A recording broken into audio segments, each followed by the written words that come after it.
دوسرا سوال یہ ہے، اسلام میں لو میرج کے بارے میں کیا حکم ہے؟ کیا جس کو لائق کرتے ہیں اس کے ساتھ شادی کی دعا کر سکتے ہیں؟ اگر آپ الفاظ کا صحیح چناؤ کر لیں اور اس کا صحیح معنی سمجھیں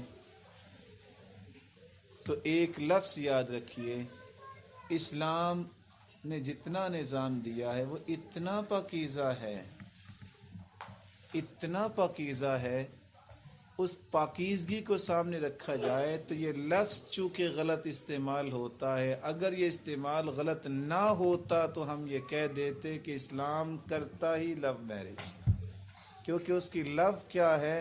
اللہ کا دین، اخلاق، نیکی، پاکیزگی، پاک دامنی۔ اسی لیے تو بنیادیں بیان کیے نا کہ وہ کس کے ساتھ محبت کرتا ہے، وہ ان نیکیوں کے ساتھ جب محبت کرتا ہے تو اصل میرج تو وہی ہے۔ اگر انسان کسی کی نیکی خیر خواہی کو دیکھتا ہے اور اس کے بارے میں دعا کرتا ہے تو اس کو کرنی چاہیے، بلکہ سلف تو دعائیں کیا کرتے تھے، یا اللہ ایسا ساتھی دے جو جنت تک میرے ساتھ جائے۔ تو دعا کرنے میں حرج کوئی نہیں، لیکن اس لفظ کو استعمال کرنا یا اسی طرح اس لفظ کے استعمال کے بعد اس طرح کے رویے اختیار کرنا جو ارینج میرج نہیں ہوتی، اس طرح کی غلط راہ ہوتی ہے، اس سے بچنا چاہیے۔ اس لیے ابن باز رحمۃ اللہ علیہ کہا کرتے تھے، یہ جو ہم پھول دل بنا کے بھیج دیتے ہیں یا کہیں لگا دیتے ہیں، یہ مومنوں کے لائق نہیں ہے۔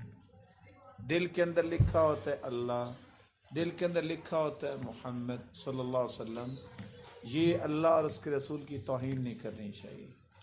بلا شبہ دل میں محبت اللہ اور اس کے رسول کی ہے، لیکن جو عام لوگ ہیں، جن لوگوں نے یہ شعار بنا لیا ہے غلط محبت کا، دل بھیجنا یا دل بنانا، ایک سچے مومن کو یا اپنے رب کے بارے میں اور اللہ کے محبوب کے بارے میں یہ رویہ نہیں کرنا چاہیے۔ اس لیے جہاں بھی ایسا لکھا ہو اس سے گریز کرنا چاہیے۔